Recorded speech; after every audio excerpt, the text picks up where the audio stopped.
The Catholic Church understands itself to be the same reality throughout history, but that doesn't mean that it maintains the same historical form or the same strategic approach throughout history.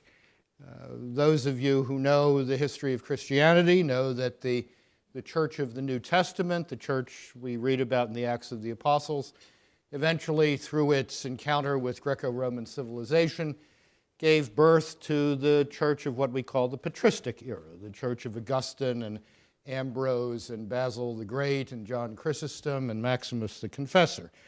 That church, in its turn, over a period of some 500 years, gave birth to what we remember as medieval Christendom. The Christianity, the Catholicism of Thomas Aquinas, Bonaventure, Duns Scotus, William of Ockham, St. Francis of Assisi. That form of being Catholic, that mode of being Catholic, if you will, shattered in the 16th century with the fracture of Western Christendom in the Reformation. And as a response to that fracture, yet another mode of Catholicism emerged. It's the Catholicism that everyone in this room over 50 grew up with.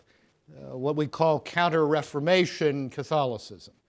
And it seemed to us, growing up in it, that it was immutable, unchangeable, set in its patterns and expressions, good to go for the foreseeable future. And yet, like every other previous mode of being Catholic, this Counter-Reformation Catholicism, too, reached the end of its natural historical life and is giving birth to yet another mode of being Catholic that in some respect reaches back to that earlier biblical and patristic way of being Catholic. And this new mode of the Church's self-understanding and action in the world has been called by John Paul II and Benedict XVI the Church of the New Evangelization, and it's what I am calling in this book Evangelical Catholicism.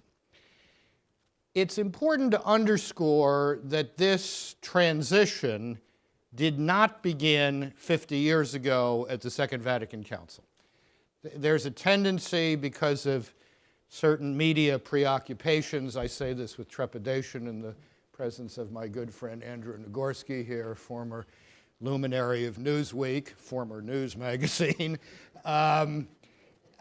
because of certain media preoccupations, there's a tendency to imagine that all of contemporary Catholic history begins on October 11th, 1962, when the Second Vatican Council opens.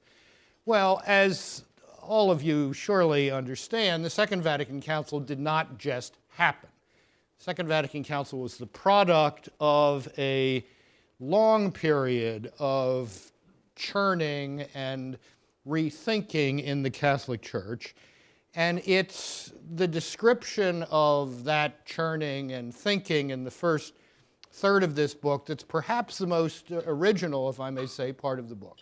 Because I trace the beginnings of this new form of third millennium or 21st century Catholicism, this evangelical Catholicism, back to 1878 and the pontificate of Pope Leo XIII, who was elected in 1878 as a 68-year-old placeholder who would keep the chair of Peter warm for a younger man and who proceeded to have then the second longest reign in papal history, dying at age 92 in 1903.